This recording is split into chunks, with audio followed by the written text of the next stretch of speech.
isin beeytan abbaa ilmaan kanaati, abbaa warraa siifuuti. Kaleessa gammachuullee gaddallee jaalalallee jibbaallee waliin dabarsaa turre. Siigallee rakkoollee balloollee waliin agarre. Waan kaleen argin isirra arge isinillee waan kaleen argin anarraa agarte. Ani jaaladhee biyya tiyyattillee hin gallee mana hidhaa ture. Waan ani ittiin hidhamillee yommuutu isinillee hin beetanii wallabbee ammuchaa Suudaanii wajjin shaara arba'initti wallabe bakka suuqii abbaa gadaatitti namni achi jiru naannoo san jiruu fi isinillee rabbillee namnillee hin beeka jechuudha. Hidhamee galee eega galee ammootu iyyuu fedhii kiyya hin gallee gaafa galullee marima anaafisii wajjin gallee warakata walii barreessaa turre waraqaan anaafisiin hagarraa walii barreessaa turre mana hidhaa san keessatti ana bira jira guututti walumaa galatti jechuudha. Gaafa galu hin deebi'aadhaan walii galteen xiyyaa fi taasisii hin deebi'a siifu as keessatti ilmaan xiyya argee dubbisaa hin jiru.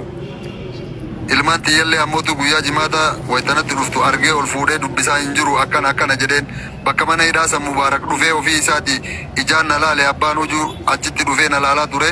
Nama salaama godhuu hin dandeettuu ilmoo tante ol fuutee dubbisuu dhungachuu hin dandeettuu ilmoon tante meetira 2-3 sirraa fagaatti. Seera biyya sanii agartanii jirtanii hin ulfaata. Mataan akkanatti sillee maraataa jira atillee mataa kan kee dhabaa jirta. Naan jettee gali naan jette isinillee anillee ammootu iyyuu waytatti yaadu. Waan kana bayaa hin jiru furmaanni hin jiru achitti bahuu hin dandeenye akka galu murteesse jechuudha. Wanni ani gala irra murteesse. Anaafi namni kun ammootu iyyuu akka viidiyoo irratti haasa'ame san wanni marti akkas ta'ee dhugaa ta'ee nama irratti mul'achuu danda'a rabbii fi namaaf ammootu iyyuu waan namni haasa'e san malee waan ana haasa'e namnillee dhaga'ee anaaf murteessa malee isiifillee murteessa malee waan hin dhaga'in takka duukaa dhaabatee hin haasa'u jechuudha. Gaafa san murteessinee galee wayita galu ammootu iyyuu akka yaadame san si galee hagaan gaafa galuutittillee mana hidhaa san keessattillee na hordofaa turte na wajjin ifaajaa turte na wajjin ifaajaa turte. Hakanarraa hin qabdu siifuun haqa isii takkaallee haalee hin beeku. Haqa ilmaan xiyyarraa hin qabdu takkaa haalee hin beeku. Wallabbiin anaa fi namni kun qabnu ammootu namni kun haadha mana kiyyaati haadha warra kiyyaati haadha ilmaan xiyyaati. Si galee osoo ani biyya sanii hin galin osoo an biyya sanitti hin hidhamin osoo anaa fi isii waliin hin jirre wajjaan baane wanni kun narra ga'e. Akka isiin fudhattee ilmaan isiillee bakka biraa jiraataa turte isinillee hin beektan hawaasni muraasni illee hin beeku. Ilmaan xiyyeeyyuu na agarsiisi jedheeni nama kana waggaa dheeraa yeroo dheeraa jechuu kadhataa ture baatii 3 guutuu ilmaan xiyya na agarsiisu diddee gaafa fudhadhee ilmaan xiyya akkana jedhu asliin mana taa'ee akkamitti akka ilmaan tun wal arguu qabdullee jedhee gaafa dubbattellee qabda. Wallabbiin kenna waan har'aatii miti waan bubbule jechuudha. Akka haasa'amu sana naa fi isiin jaalalaa wajjaan baanee yookaan ammootu isii gatee ani biraa hin gallee gidditti irraa na buusee na galchee eega galee ammootu iyyuu si galee wallabbii illee qabaannee mana hidhaa keessatti illee na biraa hin hafne. Gaafa hangalullee na hordofaa turte wayita hangalullee ammootu namni shaantatti silkii xiyyallee namni naa fide agartee waraqaa shaadaa jettee ijoollee waraqaa shaadaa koppii gootee namni naa fide isiidha. Nama kana jechuudha. Hin deebi'aa waan takka sirreeffadhee akkana waliin jennee walii galtee kennan gabbuune gaafa gabbuu illee hagaan maatii kiyya bira ga'utti akkuma reefu jechaa turte san haadhatii hawaa godhuu abbaa kiyya hawaa godhuu kunniin ani mana hidhaa irraa bahe anillee godhuuf hin dandeenye isiin ammootu iyyuu waan itti fakkaatte gootee jirti haa galatoomtu garuu haati namaa ulfaattuudha akkuma isiin haadha taatee namni marti isii rifatu kanatti haadha namaa maa shayxaana taatan isin bultii namaa jidduutti arraba dhiiftamoo isinirraa cufu eddeemtanii dalagatta. Amaan eegiyyaa. Muraadhiisi koobu. Amaan. Neena dhaga'e asli. Qooyi gaggabaabsaa deemna amaan gaggabaabsaa deemna. Isin duraan waliin dheedhama araarama. Qooyi sii sirreessa. Dasti haa himatuudhis rakkoon qabu haa himatuudhis. Karaarra kaayuuf karamarra kaayuuf. Jaartii waluma loltii waluma dhabdii walloltan illee wal dhabdan illee hidhamte illee gaafa hidhamte illee namni hundi kasirraa cite mucee uummatana achitti si gaafataa ture galte maaltu dhufuu si dhoogge yoo ati hin dhufne hoo hireen ijoollee teetiitiif haadha manaa keetii maali jetteef maali? Ila doktor maal si fakkaate wanni ani itti dhufuu dhabe tokkoffaa paaspoortii baafadhee akkaan dhufu namni na kakaasaa turellee anumaa fi siidaa isin na gargaaraa ture. Kanachi dura dalagadhee asii waan qabu.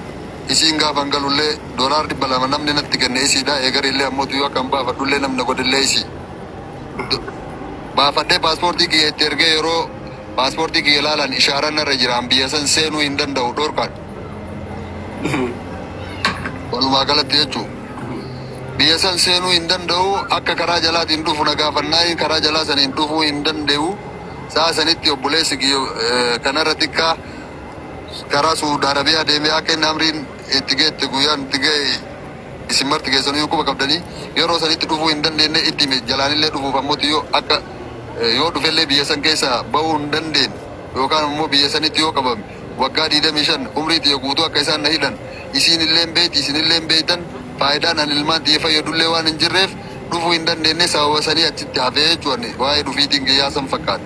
Anillee hin dinne isinillee ammoo achi boodallee Mubaarakiyyuu Dubaay jira warroota Dubaay jiru nama hedduu dubbistee akka ani karaa Dubaay dhaqee Dubaay irraa ammoo Ijipti dhufu gochaa turte gaafachaa turte siigalee wanni sun hin taane kara Keeniyaa deemee akka ani Keeniyaatti wal agarru gaafannaan Keeniyaa isinillee dhufuu akka hin barbaanne natti himte warroonni ispoonsara nu godhanillee Keeniyaa dhaytee isin akka Keeniyaa irraa ispoonsara kan achitti nu jijjiiran hin gaafatanii isin dhaquu hin barbaanne atillee hin beekta atillee warra ispoonsara nu ta'e san keessa jirta siigalee biyya biraallee dhaynee akka ijoollee tana achirraa baafannu gaafachaa turanii hin barbaanne jechuu walumaa galatti isin galu sammaraa godhuu isin diddee jennaan gaafii biraallee hin dhiyeessee fi galiitii kottuu haa jiraannu maallaqa ispoonsaraallee deeffannee maallaqa makiinaallee deeffannee mana takkaallee taatu bitannee ilmaan ta'e haa guddifannu kottu haa gallu galii haa jiraannu jedhee gaafannaan illee lakki ani hin galu ani Itoophiyaa galee dhoqqee kamashee dhoqqee dha'uu hin danda'u dhoqqee dhiituu hin barbaadu ilmaan xiyyallee daalacheessee jiraachisuu hin barbaadu naan jettee jala murtee natti himte jechuu isiin. Ati biyyatti maallaqa Oromoo waliin qabdee mana ijaartii biraa itti fuutee ka jedhanoo hagam dhuga fuutee ijaartii. Kana namni biyya jiru ilaa dura dursoo dhimmi jaartii itti deebinaati. No addaan baafadhee rufi keessa bahe waan uummanni hedduu dhagaye jaartii biyyatti eegalte fuudhuu dhabuu kiyyaan fuudhuu fi fuudhuu dhabuu kiyyaan iyyuu isinii ibsee di macarrashaa wanni isin wanni namni manuun isin bira tani eegalte jaartii fuute munchikkini nu dhagayee coomin eechi walumaa galatti dhimmi fuudhuu fi dhimmi fuudhuu dhabuu dhimma biraatti. Dhimmi fardiinuu bakka tana taphootii namaa diidu amaan. An bakka tana irra siin fata. Olaanaadha. Keessi mataa ofiin qabu. Ati aga biyya galte fuute moo hin fuun? Laal. Bakka kana sirriitti deebise boo amaan. Fuutee yoo jettan fuudhee jiraan. Ila laal. Ila fuutee yoo jettan an fuudhee jira amma fuudhee ani eega fuudhee baatii takka hin geenne. Biyyatti. Mana qabdaa mana bitattanii mana Oromoo kayati jechaa jirtu kanaaf ammoo deebisaan ansii deebisuu barbaadu.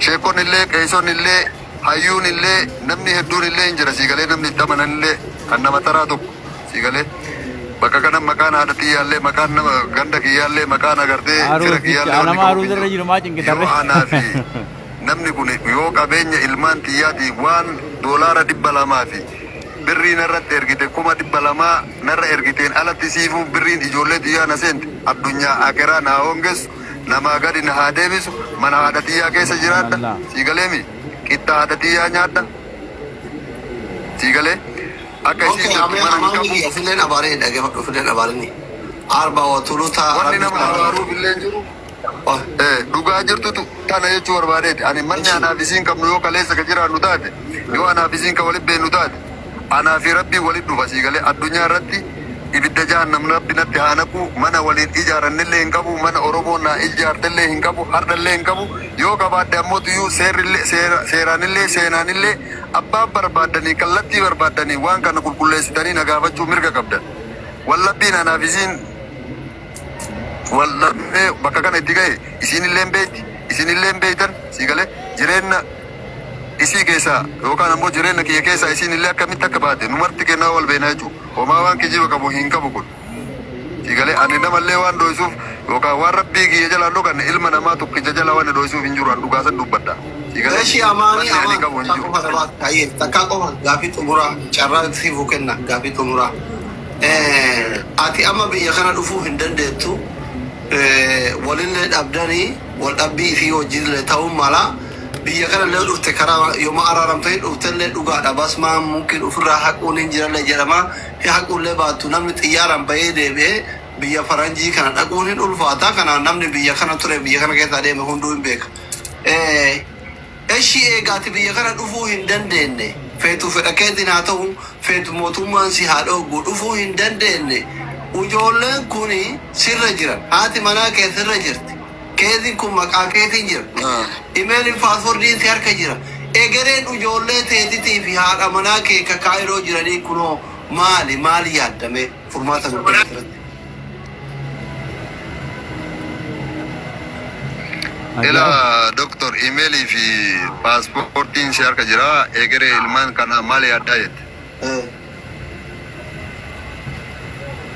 Wanni tokkichi ani ittiin of beeku yoo jiraate maqaa Amaan Huseeniin ispoonsarri kun galuudha.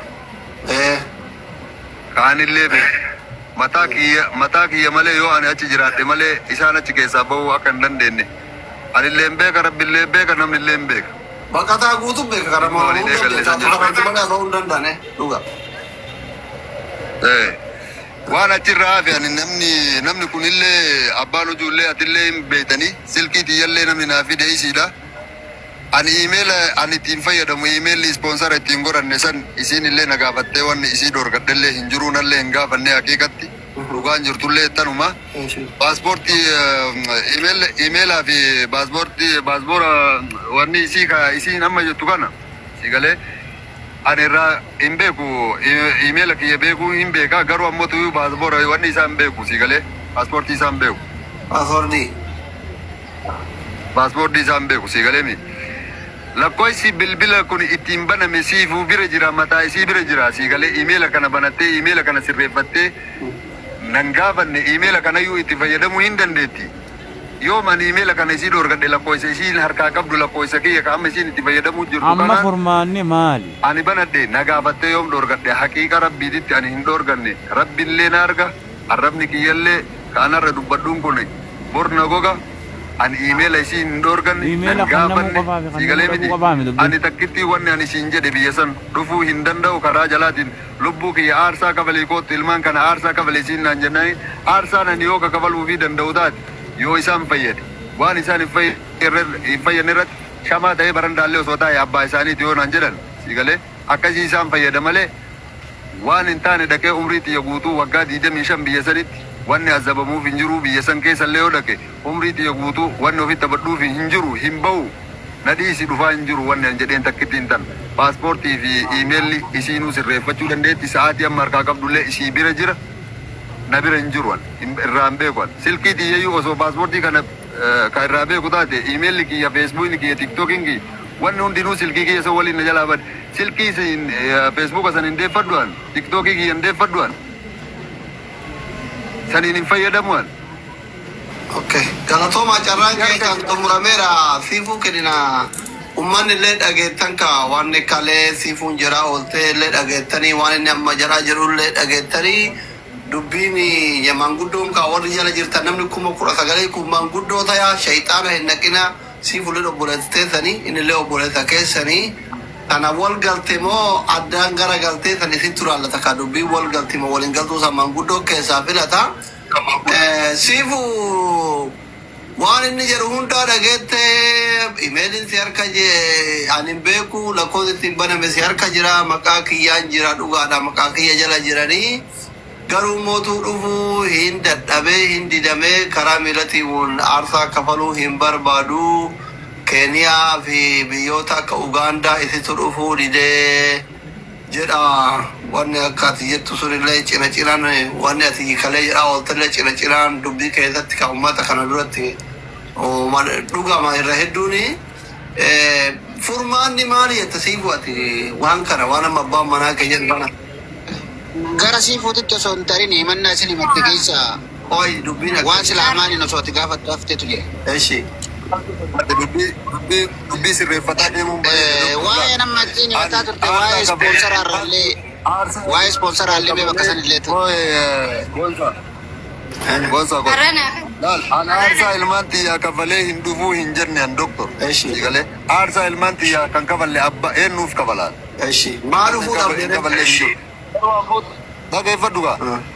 Garuu ammoo iyyuu waan bu'aa irra qabu waan isaan fayyaduu danda'u irratti aarsaa isaanii kafala malee bakka isaan hin fayyadnetti waan isaan hin fayyadne irratti sigalee. No, amma asitti. Lubbuuti aarsaa. Oi. Fakkeenya amma asitti mucaan birrii biratti gati kan ilma biyya keetitti hiriyyaa kenna hunda. Ispoonsarri siina kamuu dhuga. Okeen gaddeebi'uu dhuga. Wanni bu'aan qabne maal ilmaan kan keessa baafatu caalaa bu'aa biraa kan barbaadda amana. Dhugaa dubbanna jechuudha. Ay wallahi. Waan achi keessaan argadhu suni ilmaan xiyya achi keessaa bahutti wanni fakkaate hin jiru. Garuu ammoo iyyuu an achitti deebi'ee basma narra jira. Bayuu hin danda'a asli atillee hin beekta. Booda Itoophiyaa galtee seenaa irraa deemta. Sigalee miti namoonni achi keessa jiranillee hin beeka. Biyya namaa namni jiru kamiyyuu hin beeka. Sigalee miti ishaaran narra jira. Ishaaran narra bahe. Sigalee har'a achi deebi'ee ammoo iyyuu achi keessa qabame yakka biraati. Biyya tanatti hin deebitutu natti dhaamemi. Akkamitti isaaniitti achi deebi'e. Dhuftee aarsaa kafaltee ijoollee asii baaftee kheenii deebitee kheenii irraa deemuu qabda ture. Ammootu yoo imeellimmaan sun iyyuu nuus irraa sigalee guyyammaan sunuu ga'ee ookee nu deebi'eeti bararaan ga'e. Guyyaa bararaa san bararuu hin danda'u. Yoo achitti qabamee irraa hidhame ijoollee tiyyallee hin fayyan. Ijoolleen tiyyallee maqaa kanaan rejecti taatee jirti. Biyya Ameerikaa biyya Kanaadaa kanallee deemuu hin dandeettu. Lammata maqaa kiyyaan galan. Wanni kuni maqaa kiyyaan eega dhumate. Isaan illee balleessaa jira malee isaan illee tolchaan jiru faayidaan biraan jiru maal godhaa dhaq. Akkattis dhabaa. Kanaafuu atama akka abbaa manaa tokkotti akka abbaa ilmaanii tokkotti furmaanni ilmaan keetii maali jettanii hayyee ijoolleen kun maqaa keetiin jiranii kun faayila keessa jiran. La ilaha illallah. Hangana jallisuun qabdu ture abbaa dhugaa dubban. Dubbannu mala. Hin dubbatan. Tadi mas sponsora kana jalqabaa keessa jira booddee carraanaa kenneerraan dubbadha dhimma sponsora. Aye. Siifu carraan keetii hundaafu. Harkatti qabdanullee hin barbaadu akkuma isaa sa'aatii kennitanii anillee jalaa hin dubbannetti jalqabarraa qabaatiin dhaggeeffadha. Sigalee jalqabarraa kaaseeti kanaan himadhuan. Tokkoffaa irratti wanni ani ilmaan kiyya isa jalaa fudhadhee baheef sigaleen